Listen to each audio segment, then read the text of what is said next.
13వ తేదీ జూన్ నెల 2025వ సంవత్సరం. ఈరోజు దేవుని వాగ్దానము. కీర్తనలు 23వ అధ్యాయము 1వ వచనము. యెహోవా నా కాపరి, నాకు లేమి కలుగదు.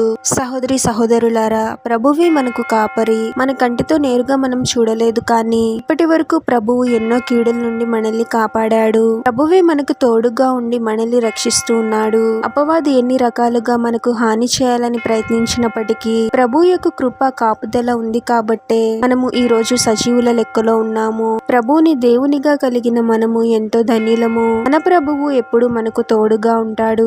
మనకు ఎటువంటి లేమి కలుగదు. ఒకసారి జ్ఞాపకం చేసుకుందాం. ఎన్నోసార్లు ప్రభువు అద్భుతంగా మన అవసరతలను తీర్చి మనల్ని తృప్తిపరిచాడు కదా.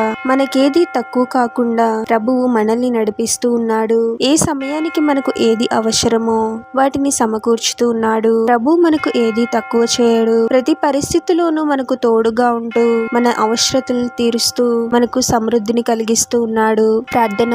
పరిశుద్ధుడవగు ప్రభువా, మీ పరిశుద్ధమైన పాదాలకు వేలాది వందనాలు, స్తుతులు, స్తోత్రాలు చెల్లించుకుంటున్నాము తండ్రి. మరొక నూతన దినంలోనికి మమ్మల్ని క్షేమంగా ప్రవేశింపచేసిన దేవా, మీకే స్తోత్రం ప్రభువా. ఎన్నోసార్లు ఎన్నో కీడుల నుండి మమ్మల్ని కాపాడావు తండ్రి. ఎన్నో అపవాది క్రియల నుండి మమ్మల్ని రక్షించి మమ్మల్ని సజీవుల లెక్కలో ఉంచావు ప్రభువా. ఈ రోజు మేము బ్రతికి ఉన్నాము అంటే అది కేవలం మీ కృపయే తండ్రి. నిన్నెన్నడూ విడువని ఎడబాయను అన్నావు తండ్రి. ప్రతి క్షణము మీరే మాకు తోడుగా ఉండండి ప్రభువా. అన్ని కీడుల నుండి మమ్మల్ని రక్షించండి తండ్రి. ఎన్నోసార్లు అద్భుతముగా మా అవసరతలను తీర్చావు తండ్రి. ఎన్నో మేలులను జరిగిస్తూ మమ్మల్ని ఆశీర్వదిస్తూ ఉన్నావు ప్రభువా.